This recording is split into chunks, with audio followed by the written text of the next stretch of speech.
On avait envie de fêter ces 20 ans de Coup de Soleil en se fondant un peu sur la richesse interne de l'association et les savoirs et les compétences que les uns et les autres peuvent mettre en avant. Et on avait aussi choisi de le faire dans un quartier populaire parce qu'on pensait que c'était intéressant d'essayer de rencontrer à cette occasion, de faire une fête qui puisse intéresser des gens de quartier, notamment les populations qui sont originaires des pays que l'on défend. Et voilà, on a choisi Vaux-en-Velin parce qu'on avait un partenariat avec l'EPI de Vaux-en-Velin. Et puis avec le centre social Péry, on a fait une fête en septembre 2017 où il y a eu à la fois du spectacle, des conférences, des rencontres diverses, les glaces de Serge Bellemin et les saveurs tipasiennes. Et ça a été, je pense, une assez jolie rencontre qui a fêté dignement ses 20 ans. Merci beaucoup.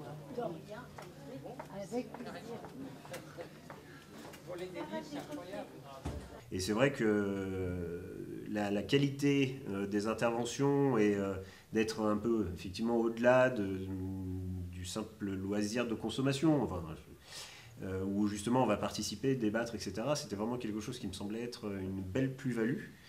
C'est pas quelque chose qu'on fait si facilement que ça.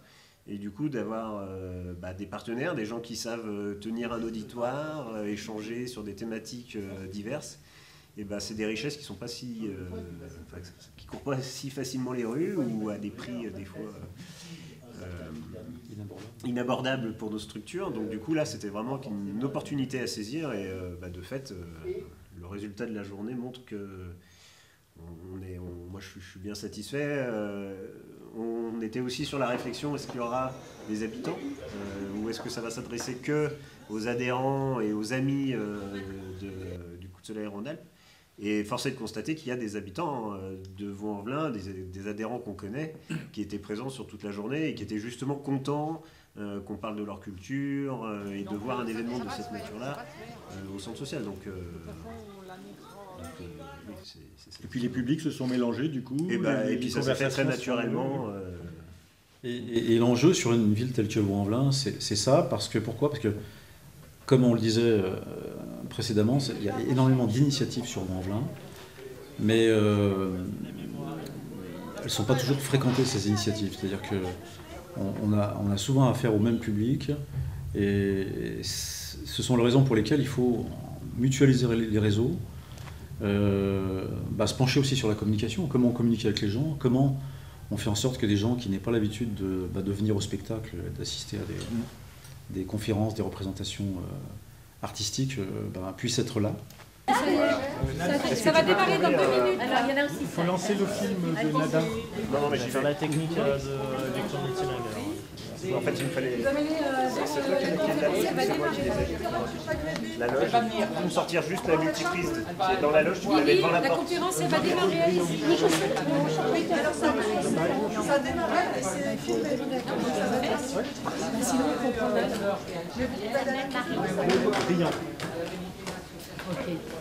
Tu as tout le panorama. Ce qui est terrible, c'est qu'on lui fait payer 6 mois de sa vie. Voilà.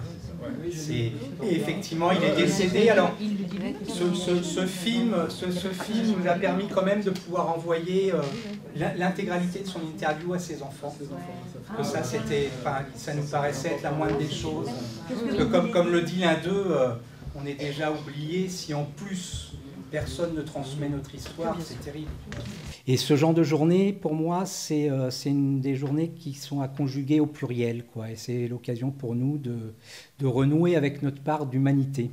C'est vrai qu'on parle beaucoup à échelle individuelle, et c'était une occasion assez unique et tout à fait exceptionnelle de conjuguer nos savoirs et de conjuguer au pluriel donc un certain nombre d'échanges et de moments de partage.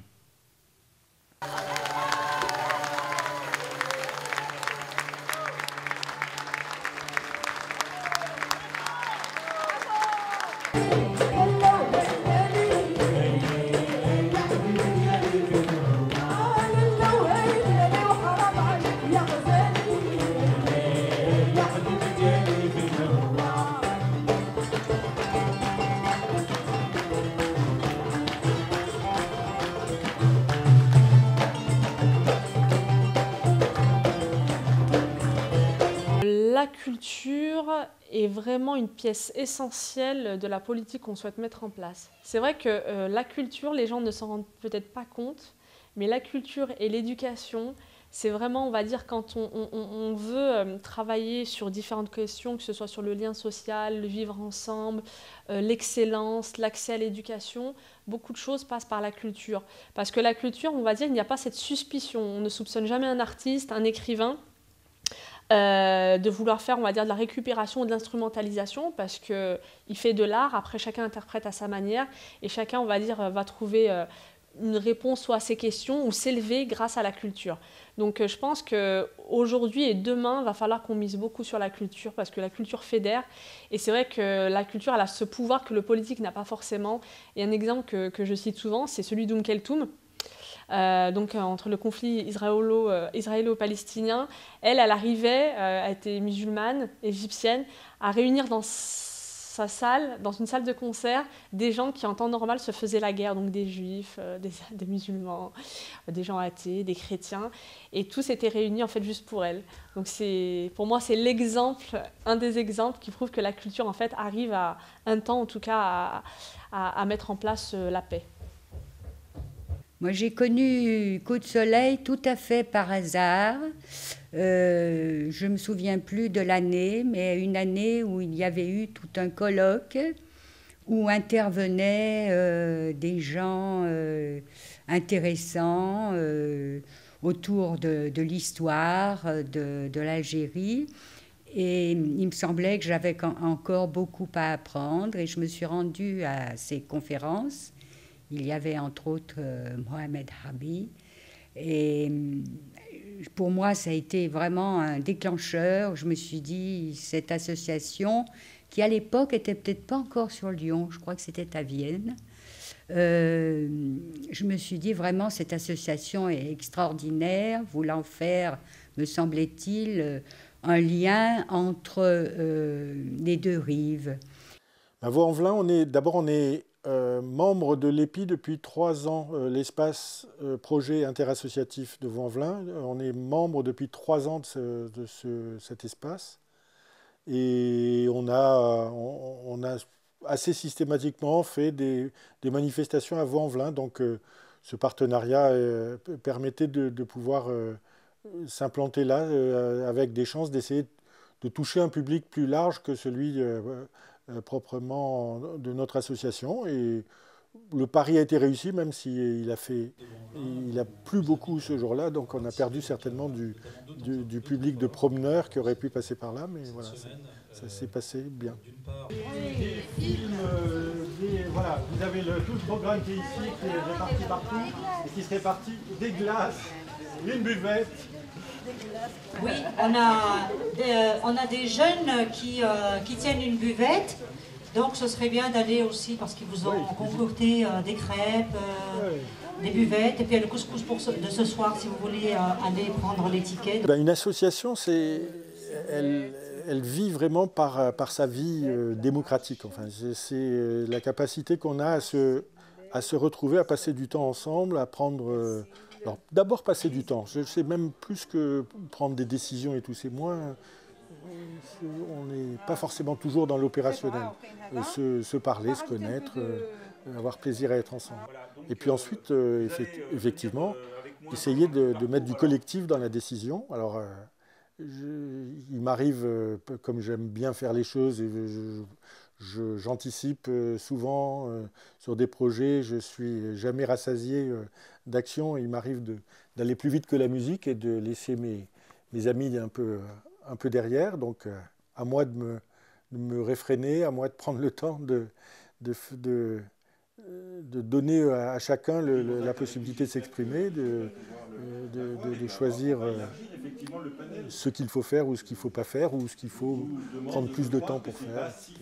Donc voilà, ça c'est un vrai boulot d'animation, surtout sur une association régionale où on est éloignés quelquefois les uns des autres. C'est pas facile de rassembler tout le monde. Cette association, elle s'est créée en 85 et pour moi, comme pour beaucoup de gens, elle a été une façon de reprendre le chemin du lien avec l'Algérie, avec un bout d'histoire qui s'était interrompu et moi, en ce qui me concerne, que j'avais un peu mis de côté. Et là, ça m'a permis de renouer avec cette histoire et puis de retrouver ce lien avec une culture que je connaissais mal, ou voire pas du tout, avec des personnes que je connaissais mal, pas du tout, des pratiques, des façons de vivre que je connaissais que très superficiellement. Et voilà, depuis 85, donc ça fait du temps. Et je crois que si on interviewait tous les membres de Coup de Soleil, que ce soit national, dans les différentes régions ou chez nous, il y a un peu de ça, où on se retrouve, on renoue avec la terre d'origine, on renoue avec des histoires, et puis le fait de pouvoir aussi parler de ça à l'échelle maghrébine et à l'échelle aussi des relations entre la France, l'Europe et le Maghreb, ça permet aussi de changer d'échelle un peu aussi, et puis d'avoir peut-être des ambitions pour l'avenir. Voilà. Donc l'histoire, c'est au travers de l'exemple que montre la richesse culturelle, la richesse de la production artistique dans ces pays, ou dans les populations qui en sont issues, ou de la part de gens qui sont implantés en France depuis longtemps, ou qui sont français, etc., mais d'origine d'Algérie, Tunisie ou du Maroc. Et on s'aperçoit qu'il y a une richesse culturelle qui est intéressante à faire voir aussi aux personnes qui sont originaires de ces pays, qui souvent méconnaissent la richesse de leur culture, et je pense que c'est une façon aussi d'être fier de qui on est. C'est un peu ça qu'on essaye de développer donc depuis maintenant pas mal d'années. Hein. Moi, je voudrais dire simplement que je me sens à ma place dans Coup de Soleil, je m'y sens bien, parce que ça correspond d'une certaine façon, ce que j'appelle mon entre-deux, et j'y trouve beaucoup de ressources, beaucoup d'échanges qui me passionnent. On a parlé de l'atelier, donc c'est quelque chose aussi en ce moment Et puis une façon de se raconter des histoires subjectives, personnelles, autour d'événements qui nous ont tous marqués. La guerre d'Algérie, on l'a vu, on en a parlé tout à l'heure dans l'atelier, mais chacun a sa guerre d'Algérie, si je puis dire.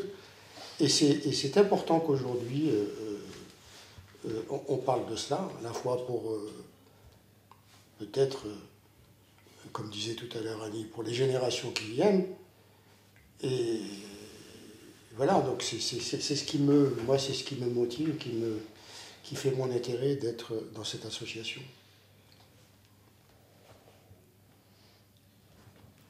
On découvre, juste, je complète un mot, on découvre dans cet atelier que même entre Algériens, on n'a pas forcément vécu la même histoire. Ça, c'est frappant. Que ce soit entre Algériens ou entre Français, même. Il n'y a pas que cette dichotomie algérien ou pied noir. On découvre une diversité, une palette de visions, comme dit Omar, chacun a sa guerre d'Algérie, chacun a son histoire d'Algérie, et donc c'est ça qui est aussi stimulant dans cette rencontre.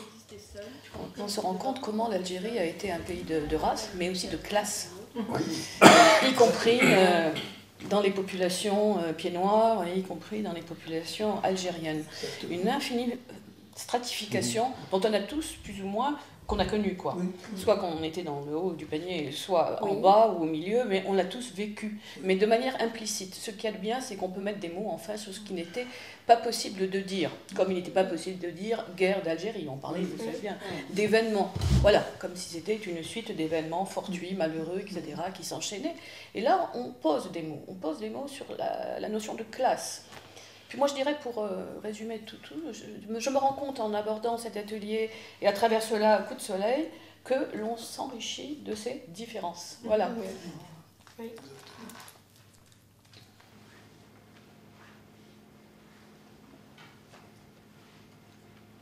Une exécution, comme il y en eut beaucoup,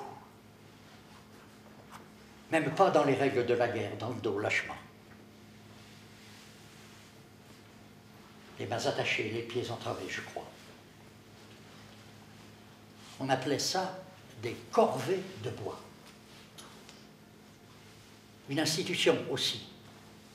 Autre crime d'État. Un prisonnier que mon groupe avait mis hors de combat lors d'un accrochage dans la montagne. Après qu'eût été tiré de lui pendant plusieurs jours le maximum de renseignements sur ses camarades et les activités de son groupe, c'était un chef. Recherché depuis 5 ans dans tout le massif. Un symbole pour les deux camps. C'était un grand résistant, devenu là-bas héros et martyr.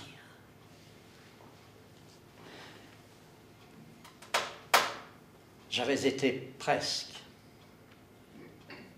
volontaire pour prendre le commandement de cette corvée. Comme ça, pour voir. Un peu comme pour goûter à tout, moi. Déjà bien engagé, trop engagé dans la guerre. Ne pouvant plus, ne sachant plus, ne voulant plus dire non. Soumis. Pour goûter le pouvoir que l'on a quand on tient la vie d'un homme dans ses mains. Le plaisir aussi. J'avais été volontaire pour prendre le commandement de cette corvée. Et puisqu'on n'était pas en guerre, je suis allé ensuite à la gendarmerie pour une déposition en bonne et due forme. Les faits,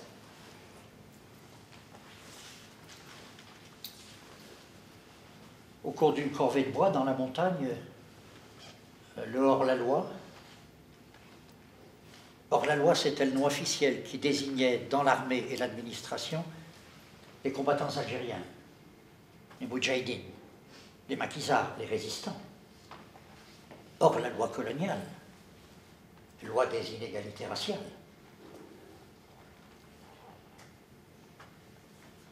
Au cours d'une corvée de bois dans la montagne, le hors-la-loi avait tenté plusieurs fois de s'évader. Les mains attachées, les pieds entravés, je crois. Étant parvenu à s'enfuir, nous l'avons poursuivi et avons dû l'abattre. La jeunesse de cette pièce, je peux dire que c'est au moment où j'ai pris conscience de la dérive que j'avais opérée en Algérie. Au moment où je me suis dit, mais qu'est-ce que j'ai foutu là-bas? Moi qui étais plein de valeurs positives, que j'ai pu aller jusqu'à exécuter un prisonnier. Et qu'est-ce qui a bien pu se passer dans ma tronche et dans mon comportement pour que j'en arrive là, quoi. Voilà. Alors après, j'ai travaillé sur moi, je me suis posé les questions, je me suis posé ces questions-là. Comment suis-je arrivé là? Et puis j'ai écrit tout ça, peu à peu. Mais j'ai écrit tout ça en enchâssant l'exécution du prisonnier dans un contexte. C'est-à-dire que je commence par décrire comment je suis arrivé en Algérie, l'exotisme, voilà, je vais aller en Afrique, voilà, ça va être extraordinaire, je vais aller en Afrique, tout ça. Et puis, oui, mais je vais aller en Afrique, mais pour faire la guerre, alors que je suis contre cette guerre, alors que je suis pour le combat du peuple algérien, comment se fait-il? Et puis, peu à peu, je me laisse embarquer, je me laisse prendre par l'armée. Au fur et à mesure que je prends du galon, au fur et à mesure que j'ai des responsabilités. Oui, je pense, et puis je ne suis pas le seul à le penser, et je citais aux élèves la réaction d'une jeune fille à qui on disait, bon c'est fini, tout ça, la guerre d'Algérie, il faut tourner la page, on n'en parle plus, etc. Et elle s'est insurgée à la contre en disant, pour moi, dans ma famille, la page n'est pas lue, donc on ne peut pas la tourner. Moi, je ne tournerai pas cette page tant que je ne l'aurai pas lue. Et c'est pour ça que le spectacle de Bernard Gerland, pour moi, est intéressant parce qu'il va m'aider dans ma famille à lire cette page, pour ceux qui n'ont pas encore parlé. Voilà. Et collectivement, au niveau de la société française, la page n'est pas lue. Et c'est pour ça qu'il y a tant de difficultés dans la société française, que ce soit du point de vue du racisme, des problèmes politiques, enfin, il y a plein de questions, mais qui viennent du fait que cette page de la colonisation n'a pas encore été ni lue, ni écrite. Et notamment, alors, elle n'est pas mieux écrite dans la société algérienne, pire encore, mais ce qu'il faudrait, c'est arriver à l'écrire franco-algérienne ou algéro-française, comme on veut, peu importe, mais qu'on l'écrive commune, parce que c'est une histoire commune. La colonisation française en Algérie, c'est une histoire commune. Et il faudra bien un jour qu'elle s'écrive. Il y a des historiens qui s'y attaquent, il y a des témoins qui s'y attaquent. Moi, je témoigne avec des gens de l'armée algérienne, je témoigne avec des harkis, voilà, c'est toutes des choses comme ça qui nous font avancer dans l'écriture collective, mais on n'en est pas encore au bout.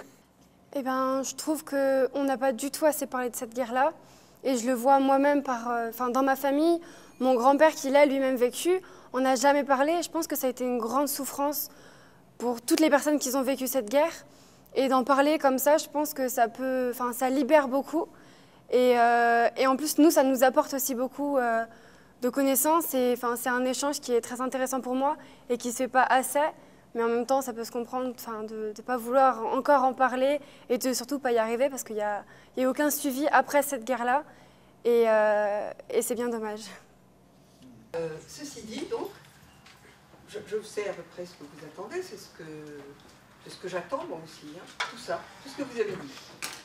Ce que je vais faire pour l'instant, c'est donc... Au lycée de Feurs, on a porté à un très haut niveau, et ça avait été déjà le cas au collège d'Oyonnax, un projet qu'on mène depuis plusieurs années dans des collèges et des lycées de la région, autour des mémoires croisées de la guerre d'Algérie. C'est un partenariat avec l'Office national des anciens combattants et des victimes de guerre.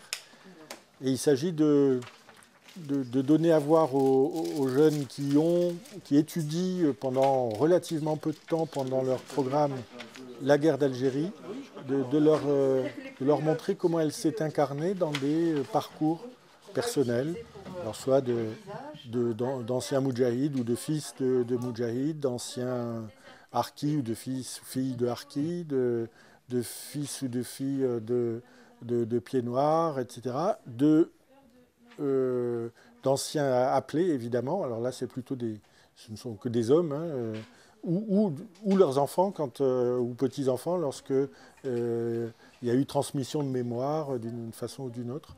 Et ça, le fait de montrer ces parcours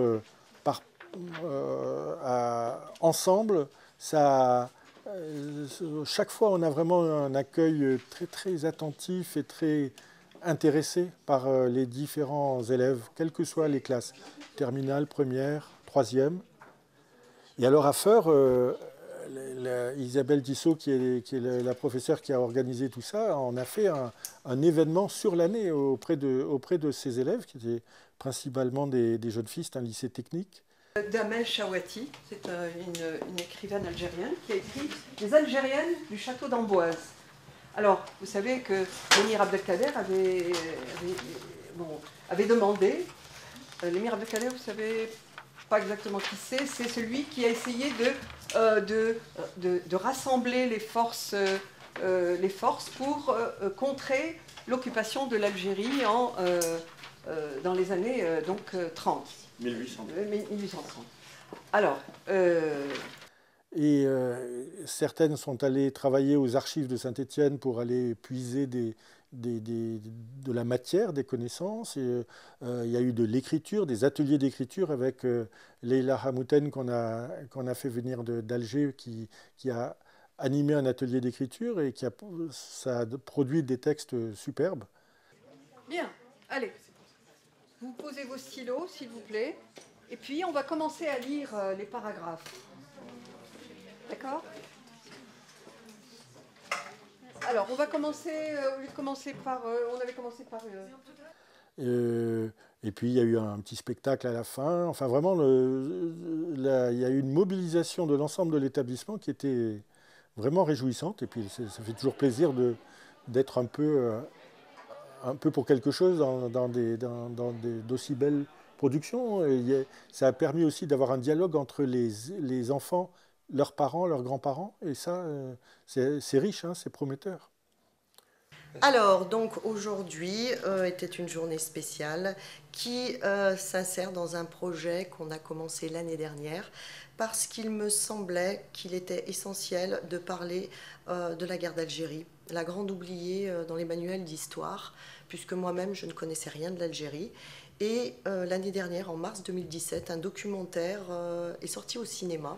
Nous sommes allés le voir avec mon collègue prof d'histoire et ça a été l'élément déclencheur. On s'est dit, bon sang, tous ces gens qui ont vécu ces choses terribles sont tous en train de mourir. Donc on voulait faire un travail dessus et au moins que les élèves soient informés. Donc ça a commencé par bien le film, hein, le documentaire, ensuite le film de Vautier, Avoir 20 ans dans les Aurès. Ensuite, j'ai rencontré Gérard Georgeon qui m'a présenté Michel Wilson. De fil en aiguille, Michel Wilson est venu intervenir avec Coup de Soleil au mois de septembre, le 18 septembre, pour que les élèves puissent rencontrer des témoins de ce conflit. Et il me semblait bien sûr, en tant que professeur de français, essentiel d'aller vers des auteurs, des écrivains, particulièrement algériens, et particulièrement une femme, parce que les femmes sont les grandes oubliées des guerres. Et pourtant, elles sont les premières à en souffrir, des violences physiques, psychologiques. Il y a des femmes combattantes, on n'en parle jamais. Donc ça me semblait quand même essentiel. D'où la journée qui a été organisée aujourd'hui grâce à Michel Wilson et l'association pour la venue de Leïla qui a gentiment accepté de venir d'Algérie. C'est pas rien, c'est quand même une distance. Et donc elle est venue parler à la fois de son livre, Le Châle de Zaineb, que les élèves ont étudié dans mes cours. Ma venue ici, en dehors du fait que donc, j'avais la joie de venir rencontrer des lecteurs du roman, me permettait aussi d'animer un atelier d'écriture autour de la notion d'exil.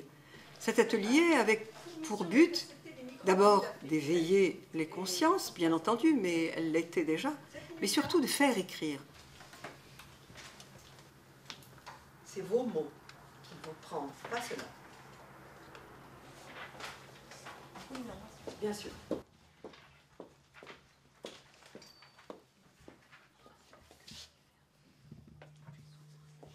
Non, il faudrait... Bon, l'adjectif, vous pouvez vous en passer, ou bien le fabriquer, ou bien le donner de votre propre... Si vous n'avez pas un mot, si il vous manque un mot dans votre carré lescurien, qu'est-ce que vous faites? Ben, vous l'inventez. D'accord? Vous l'inventez. Faire écrire, c'est non seulement prendre conscience, mais formuler sa pensée. Et c'est extrêmement important. La formulation de la pensée, eh bien, ça va jusqu'à ça va au-delà de la prise de conscience. Si on formule, c'est qu'on a pris conscience. Or, c'était le travail que je me promettais de faire, d'aider Isabelle Tissot dans cette œuvre qu'elle est en train de mener, à savoir faire passer un message, d'abord, d'une génération à l'autre, concernant les événements, entre guillemets, parce qu'on les a souvent appelés les événements, alors que c'était véritablement une guerre où l'on a utilisé du napalm, des armes très grosses et lourdes, et donc et parler de cette guerre d'Algérie, ce qu'elle a donné, ce qu'elle a entraîné dans la vie de femmes, d'hommes, d'enfants. Et le roman lui-même commence donc par la vie d'une enfant de 7 ans, jetée dans cette guerre de conquête de l'Algérie. Le sentiment des souvenirs de l'enfance sont indéfinis par les cris, les pleurs et l'épuisement de cette maudite clandestinité. Ils sont nés dans l'arrachement de l'exil et sont jetés dans l'exode d'une terre devenue prison. Donc moi j'ai choisi la dame là-bas. D'accord. Je le porte, cet enfant, je le porte dans mes bras pour qu'il ait une vie. Je suis épuisée, fatiguée. Cela fait 3 jours que je n'ai pas mangé. Je donne tout à mon enfant. Ce périple est douloureux. Je n'ai plus que la peau sur les os et je ne sens même plus mes jambes tellement je souffre. Je pense tout le temps à mes parents que j'ai dû laisser dans ce pays meurtri. Il m'arrive de voir cette lumière jusqu'à ce que l'on me tende la main et que je continue mon chemin. L'eau est glacée, je suis frigorifiée. L'exil devient un des drames d'aujourd'hui.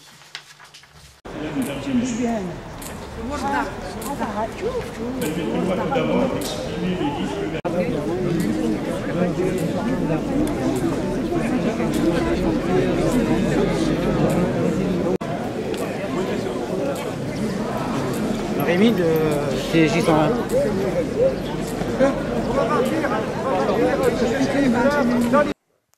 À Grenoble, on fait partie d'un collectif d'associations qui s'attache à commémorer des moments forts qui ont été occultés dans l'histoire de France, comme le 17 octobre 1961 ou le 8 mai 1945 côté algérien, et les massacres qui s'en sont suivis. Ce 17 octobre, des milliers d'Algériens manifestent. La loi d'exception impose le couvre-feu aux faciès. Les ordres sont clairs, le climat délétère, c'est la guerre. Ils furent massacrés et noyés sous nos yeux grands ouverts. Et donc, nos amis de l'association à Grenoble participent régulièrement à ces rencontres d'organisation. Et donc, c'était dans l'année 2016, je crois, qu'une plaque a été posée par la mairie de Grenoble, avec le soutien de la mairie de Grenoble, avec une cérémonie qui avait beaucoup d'allure. Et voilà, on était présents, on était contents d'y être pour participer à ça. C'est une façon de dire que la France a eu des moments noirs au moment de cette guerre d'Algérie et s'est comportée de façon, au moins une certaine partie de ses autorités, de façon ignoble. Mesdames et messieurs les représentants des associations, et chères Grenobloises et chers Grenoblois ici rassemblés, certaines dates ne peuvent pas s'oublier et ne doivent pas être oubliées. C'est le cas pour le 17 octobre 1961, c'était il y a 55 ans, jour pour jour. Cette date était déjà gravée dans nos mémoires. Elle est désormais gravée également sur les murs de notre ville, Grenoble. Et l'émotion que je ressens, l'émotion, je crois, que nous partageons aujourd'hui, est forte. Notre présence et cette plaque sont pour nous un acte fort. Elles marquent notre volonté de nous souvenir ensemble de cette page sombre de notre histoire commune. Notre volonté d'avancer ensemble.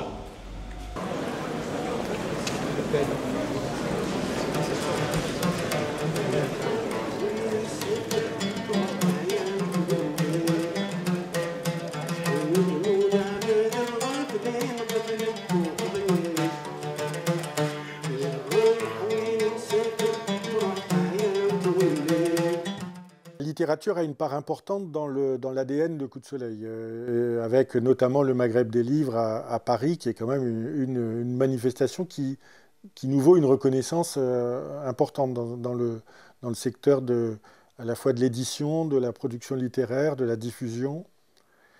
Et donc c'est assez logique qu'on essaye de faire la même chose en Rhône-Alpes, surtout qu'il y a une belle et riche production littéraire qu'il est important de faire connaître. Alors, on essaye, si possible, de faire connaître des artistes, des écrivains qui ne sont pas encore connus. Être un peu des détecteurs de talent et pour permettre de montrer qu'il n'y a pas que les vedettes qui vont sur les plateaux de télévision qui écrivent bien, mais il y en a beaucoup plus que ça et que ça vaut le coup de les découvrir et aussi de les faire découvrir du coup à différents types de lecteurs. Donc pouvoir par exemple faire des interventions dans des lycées, organiser quand c'est possible des ateliers d'écriture, faire en sorte, il y a des lycées par exemple qui ont des radios de lycée, qui puissent interviewer l'auteur. On a organisé des ateliers aussi en bande dessinée, toujours un peu autour de l'histoire de la guerre d'Algérie.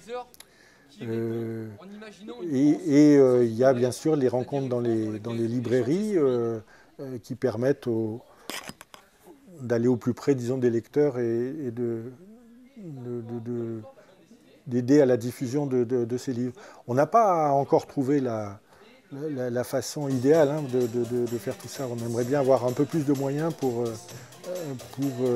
faire en sorte que les écrivains puissent aller au-devant de leurs lecteurs. Ce qui est aussi important, c'est de pouvoir un peu les rémunérer quand ils se déplacent, parce que c'est pas très juste. Les éditeurs empochent l'essentiel du gain de l'édition et l'écrivain, il n'a pas grand-chose. Donc c'est quand même pas mal lorsqu'il va faire la promotion des livres qu'il puisse être un tout petit peu rémunéré. Là, pour ça, il nous faut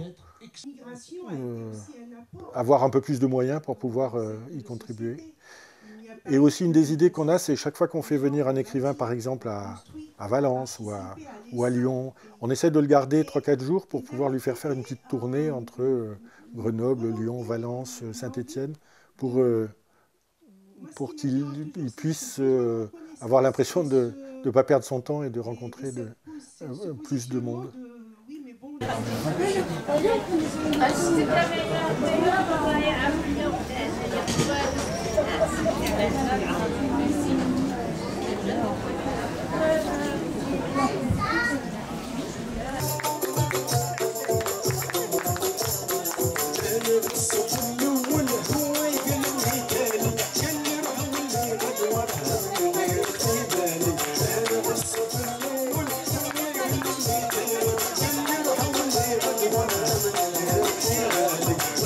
واحد كذاب أكبر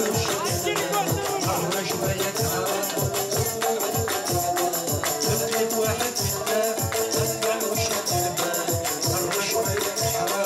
Alors le cinéma, c'est un média culturel qui est important parce qu'il touche peut-être davantage le grand public que la littérature. Tout le monde ne va pas spontanément vers l'écriture, alors que vers le cinéma, on y va plus facilement. Donc comme il y a en plus une belle production cinématographique dans les 3 pays du Maghreb, c'est important de la faire connaître. C'est aussi important, toujours cette même idée d'aider des œuvres qui sont un peu fragiles, qui ont du mal à trouver leur public, en donnant un coup de main au début de diffusion, par exemple, en faisant des soirées dans différents cinémas, soit sur la métropole, mais on essaye d'aller de temps en temps un peu à Valence, un peu à Saint-Étienne, un peu à Grenoble. Donc, en fait, ça permet à ces films de franchir une étape et de pouvoir rester peut-être une semaine ou 2 de plus en exploitation, du coup d'avoir plus de public, du coup d'être plus reconnu et ça fait un effet boule de neige, quoi. Alors pour ça, Merwan Daouzli a accepté de prendre la responsabilité avec toute une équipe autour de lui qui se mobilise petit à petit. Et on arrive maintenant à être reconnu, à pouvoir anticiper, à être informé à l'avance par des distributeurs ou par des salles ou par les réseaux de salles qui sont en Rhône-Alpes pour pouvoir organiser des tournées intéressantes de films. Et je pense que on a des beaux résultats depuis au moins 3 ans dans ce domaine-là, et ça se conforte de plus en plus. L'objectif étant de faire la promotion du cinéma du Maghreb, du cinéma franco-maghrébin, donc les films tournés en Algérie, au Maroc, en Tunisie ou en France, ou réalisés par des auteurs, des cinéastes du Maghreb et de France ou d'autres pays, dans la mesure où ils traitaient de problèmes du Maghreb et de France. Voilà, donc depuis 2011, nous avons, à Coup de Soleil, on a projeté environ une 50aine de films, ce qui est quand même pas mal. Enfin, nous avons organisé une 50aine de séances, plus précisément, et nous avons accueilli une dizaine de réalisateurs et d'acteurs de cinéma, avec, il faut le dire, des moyens très modestes. Voilà. Voilà, en quelques mots, donc nous couvrons bien sûr Rhône-Alpes, essentiellement Lyon, mais aussi nous avons organisé des projections à Grenoble, à Villefontaine, à Aubenas, à Valence, à Saint-Étienne avec une association amie. Je vais certainement oublier quelques villes, j'espère que les concernés m'en excuseront. Voilà, donc en quelques mots,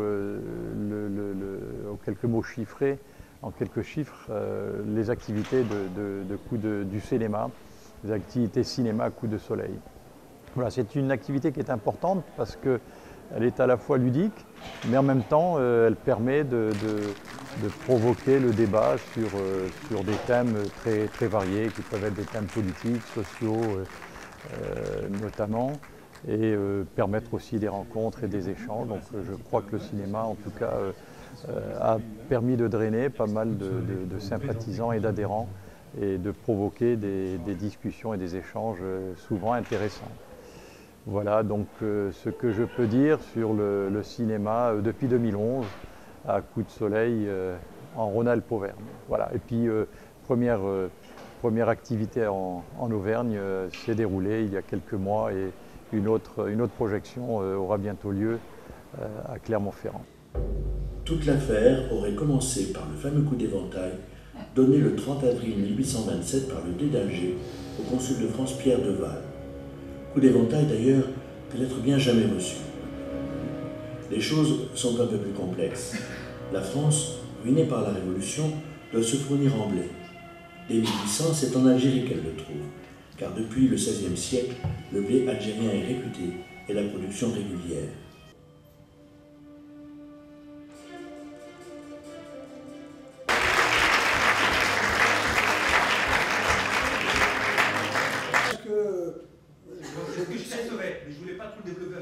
c'est une opinion que j'aimais, mais je ne sais pas si elle est fondée. Moi, j'aurais deux éléments de réponse. D'abord, pour la relation à Napoléon III, il faut vraiment que vous lisiez ce livre. Alors, il se lit comme un roman, et vous saurez tout. Vraiment, vous saurez tout. C'est une histoire magnifique. Hein. Ça nous dit effectivement quels étaient les intérêts de Napoléon III. Mais en même temps, il y a un vrai lien entre les deux personnages. Et c'est en cela que cette histoire n'est pas une histoire d'hier, c'est aussi une histoire d'aujourd'hui. Maintenant, sur le... Nous, on pense, enfin, moi, je pense que la Méditerranée, elle est entre la France et l'Algérie, mais elle est aussi entre l'Afrique et l'Europe. Et on a la France d'un côté et l'Algérie de l'autre. On est dans des positions prépondérables, très, très importantes, et que personne ne peut couper les liens qu'il y a entre ces deux bords de la Méditerranée depuis des millénaires. Parce que quand on parle de l'immigration, par exemple, on pourra construire tous les murs qu'on veut de ce côté de la Méditerranée, ça n'empêchera pas jamais les gens de venir et de revenir entre les deux bords de la Méditerranée. Parce que depuis des millénaires, il y a une ligne qui traverse le Sahara et qui monte et qui va vers le nord. Et de l'autre côté, c'est la même chose. Donc je ne sais pas si ça répond à ta question. Donc je suis pour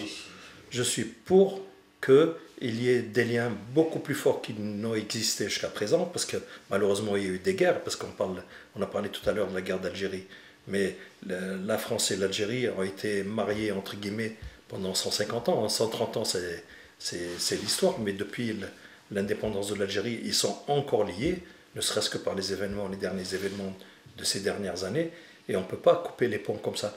Il y a des liens de sang, il y a des liens de terre, il y a des liens économiques, il y a des liens politiques, et ça, personne ne pourra aller contre. Donc une association comme Coup de Soleil est importante dans la mesure où elle fait connaître, en tous les cas, l'Algérie et la Tunisie et le Maroc aux Français, et que c'est très important. Parce qu'en France, beaucoup de gens ont peur de l'autre. Donc à partir du moment où c'est l'autre, on en a peur, ben c'est bien de savoir qui est l'autre, de l'entendre, de se confronter à sa culture, de la connaître, etc. etc. Et donc, Coup de Soleil a beaucoup de travail là-dedans et c'est important. Oui, sur le théâtre, je voulais dire aussi qu'on a dans notre association des comédiennes, notamment, entre Nadia Larbiewen, Hélène Grange, dont on relaie aussi les œuvres théâtrales, Ada Jaber, qui est metteuse en scène, etc. Donc voilà, le théâtre est présent au sein de l'association, mais on n'a pas encore très bien réussi à le mettre en valeur, et c'est un projet qu'il faudrait lancer. Alors j'ai adhéré à cette association Coup de Soleil Rhône-Alpes parce que je suis destinataire de sa littérature. À travers Michel Wilson, je reçois des mails, je reçois des documents, et je trouve que ce que relaye comme information Coup de Soleil est très intéressant. Ce que veut faire Coup de Soleil est encore plus intéressant, particulièrement que nous, à Vaux-en-Velin, dans le cadre de notre association, le Centre des cultures arabes et méditerranéennes, nous menons des actions qui sont relativement semblables. Et donc, du coup, adhérer à Coup de Soleil, c'est bénéficier de toute l'expertise, de toute l'expérience qu'a cette association. Aussi, bénéficier de tout le réseau que Coup de Soleil a tissé ces 20 dernières années dans la région. Ben moi, les choses que j'attends souvent dans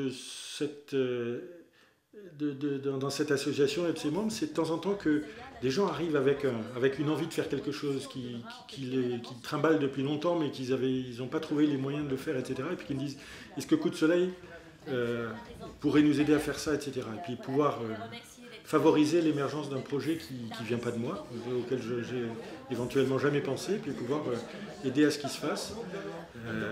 Ça me plairait bien d'arriver à le renouveler. Et puis bon, il y a aussi les contacts qu'on est en train de réaliser avec Vaux-en-Velin, où enfin on est dans une cité, dans une ville où les peuples issus du sud de la Méditerranée sont nombreux, où où il y a beaucoup de classes populaires, etc., avec qui on peut entrer en relation pour je sais pas, élaborer un langage commun, élaborer une compréhension commune, etc. Pouvoir participer à ça, ça me plaît bien. C'est vraiment, je perds pas mon temps en faisant ça. S'il y avait une raison, une seule, de mon intérêt pour l'association Coup de Soleil, ce serait celui-là. C'est-à-dire, c'est une association où j'ai la chance de rencontrer des gens qui ont des itinéraires différents du mien, mais avec une histoire qui est transversale, qui nous unit tous, qui est l'histoire de l'Algérie et de la France. Une histoire, encore une fois, très compliquée. Et c'est cette histoire-là qui m'intéresse, parce que c'est cette histoire-là, d'une certaine façon, qui m'a façonné. Le spectacle vivant, c'est un peu plus compliqué parce que ça demande des moyens dont on ne dispose pas. C'est un métier, il faut trouver des salles, des salles de spectacle. Il y a tout de suite un coût qui est beaucoup plus important. Et donc là, ça demande vraiment des partenariats. De toute façon, on arrive à faire beaucoup plus que nous permettraient nos petits moyens grâce à ces partenariats. J'ai parlé des universités, mais ça peut être avec les salles de cinéma, ça peut être avec les maisons d'édition, les librairies, les bibliothèques. Donc il faut arriver à faire pareil avec des salles de spectacle. Je voudrais évoquer juste avant de démarrer deux disparitions. Nos amis René Gachet en juin et Georges Gonzalez tout récemment nous ont quittés. C'était des gens qui étaient depuis très longtemps à Coup de Soleil, qui étaient engagés. Vous avez des livres de Georges Gonzalez, son dernier livre sur les Algériens dans les brigades internationales, qui est vraiment un bouquin assez important. Il avait écrit deux autres livres qui sont chez l'Harmattan, qu'on peut certainement commander. Alors, je vais assez rapidement, oui, parce que on va voir. On ne peut pas, il vaut mieux laisser un temps réfléchir, parce que sinon on va pas voilà. sortir. Voilà ce que je vous propose. Si vous permettez, si je peux m'exprimer. Non, il y a la moitié des gens qui sont partis. Je voudrais vraiment dire 2 ou 3 mots sur une expérience, un travail que je fais depuis 4 ans. C'est important. Oui, mais il avait la parole avant. Oui, aussi, tout à fait d'accord. Parce que, et de tout fixer sur la France. Parce qu'il y a aussi d'autres pays qu'on peut analyser. Franchement, vous tomberez d'accord entre vous. Ne nous demandez pas en assemblée générale de prendre parti sans aucune préparation. On n'a pas parfaitement réuni et tu arrives avec un point de vue qui est pertinent, mais il faudra le verser à un moment du débat. On ne peut pas lancer le débat maintenant. Bon, alors, s'il vous plaît. Donc je vous ai parlé du partenariat Maison des Passages et à travailler avec le Forcem. On a passé ça. Cette mission-là qu'on s'est donnée au sein de Coup de Soleil, qui est de cicatriser toutes ces vieilles rancœurs entre le sud et le nord de la Méditerranée, faire se rencontrer les gens des deux côtés dans leur beauté mutuelle, dans leur créativité, dans leur plaisir finalement à être ensemble à partir du moment où on pose un petit peu les présupposés, les représentations, etc. C'est bon. Si on a cette conviction-là, déjà, on sait pourquoi on est là. Et donc on est prêt à affronter des difficultés qu'on peut avoir, y compris avec ses adhérents. Alors il faut qu'il y en ait dans le domaine culturel, qui est un peu notre fond principal, la littérature, le cinéma. Les arts plastiques si possible, et puis moi il y a ma marotte à moi qui est l'écologie, la protection de l'environnement, mais aussi une façon de vivre différente de l'écologie et au travers de l'agroécologie. Là il y a des choses qui ont démarré avec des associations comme Torba à Alger, le Flambeau vert de l'environnement à Constantine, Mascara verte à Mascara, et puis en Tunisie, l'association tunisienne de permaculture, et puis on commence à avoir des piste à Tanger, au Maroc.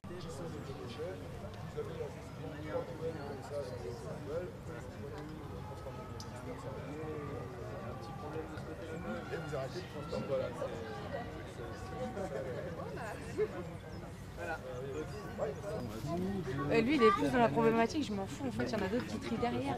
Oui, mais non. En fait, le truc, c'est qu'on a... Ouais, non.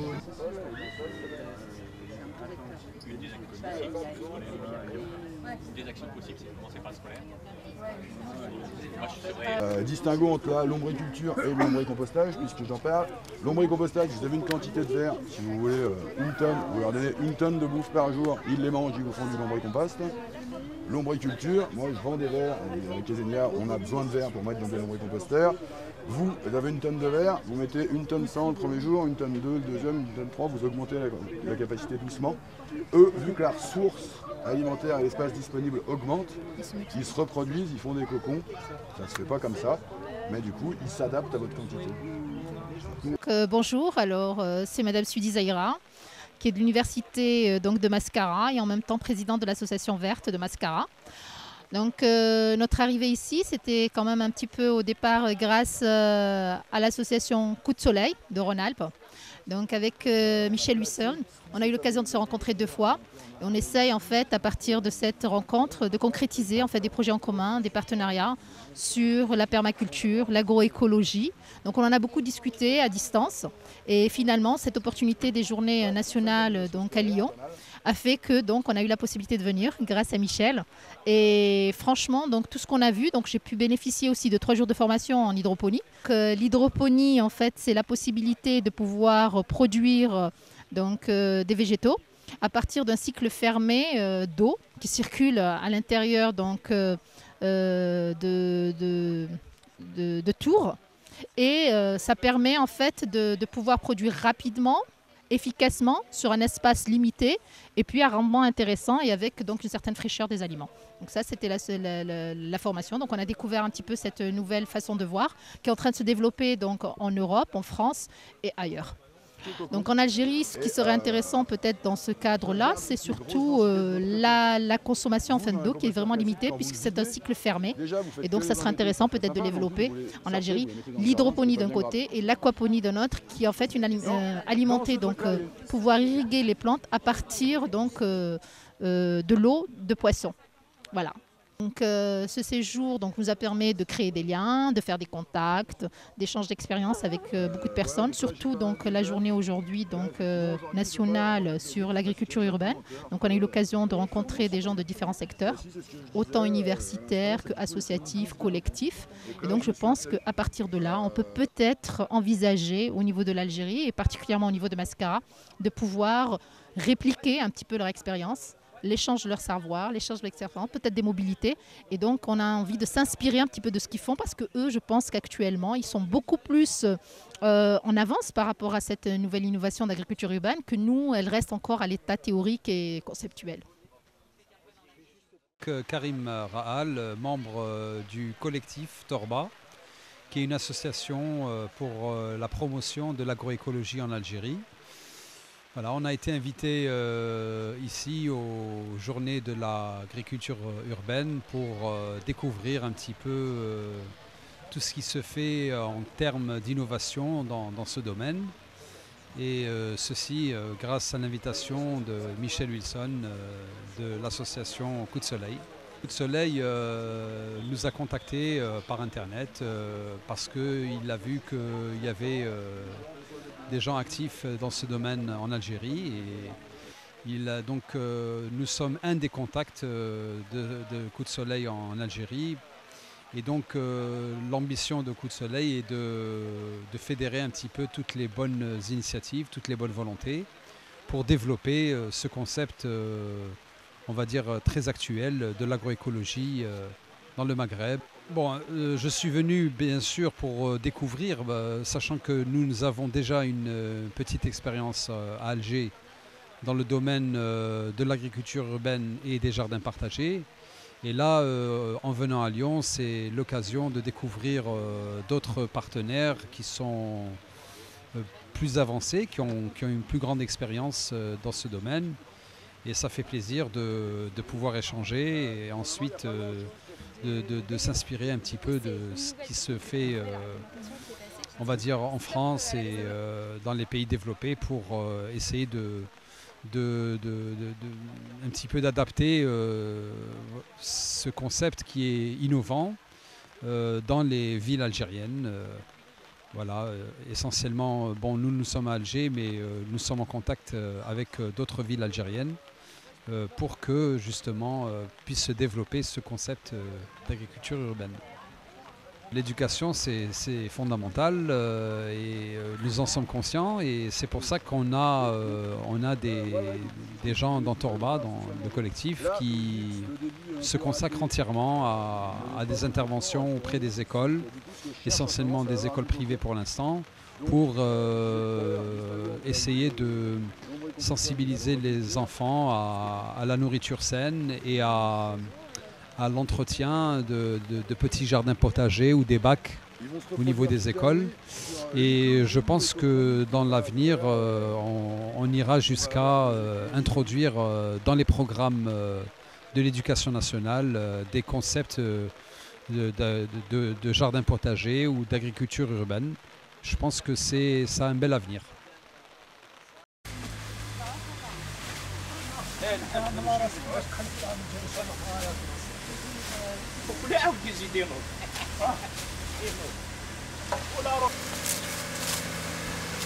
Donc, ce qu'on fait, c'est du recyclage de la matière organique, de tous les déchets végétaux qui généralement sont brûlés ou sont laissés en tas comme ça. Et si on laisse faire la nature elle met plusieurs années pour décomposer cette matière, alors que le processus qu'on est en train de monter, en 3-4 mois, vous avez un compost semi-fini, et en 6 mois, vous avez un compost fini. Tu peux mettre... Tu répartis surtout dans les coins.